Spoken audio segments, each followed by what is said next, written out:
Okay. I'm gonna go back inside after the kids are done with snack and kind of take a little more of a clear video.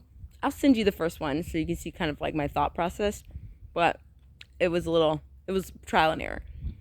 But essentially, I think it'll work having treats on my counter and not my hand, and doing much more of a loose kind of training instead of a sitting down and we're gonna work on this one thing.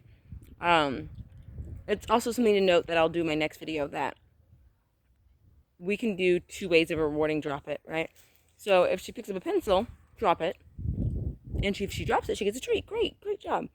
If she picks up a toy and I say drop it, there's 2 options. So if she picks up a toy and I say drop it, she can absolutely have a treat. She dropped it, great, have a treat. The other thing, though, is if you don't want to put it up, if you want her to continue playing with the toy, drop it. If it comes out of her mouth, immediately the toy gets thrown or played with again.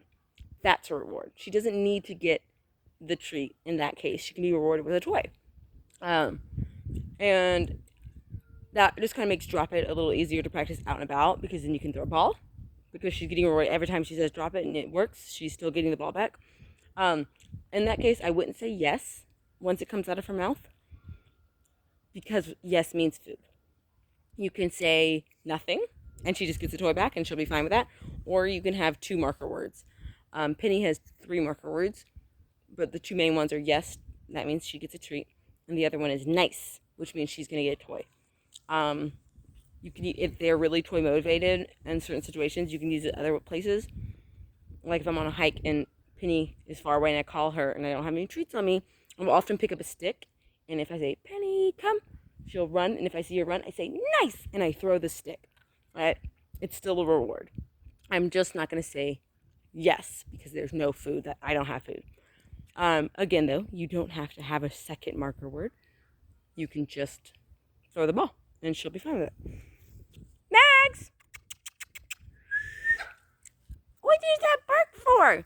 Yeah, that's a good girl. Nice, that's good. That's a good girl. So we'll try this. Drop it. Good girl. Very good. Very good. Ready, Max? Drop it. Okay, so she dropped this one, and I gave her a new toy.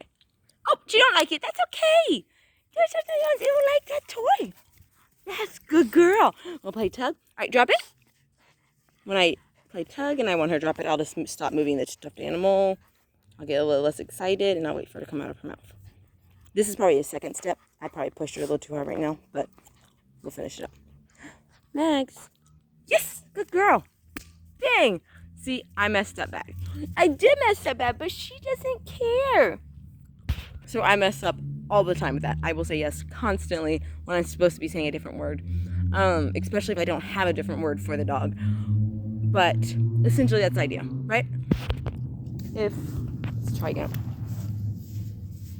So if she's playing with it, good girl. Drop it. Good girl. And she just gets it. That's it. Good girl. Drop it. Good girl.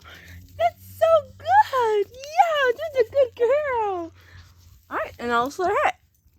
And if she liked the other ball, which she did not, you could tell her to drop one toy and throw the other toy.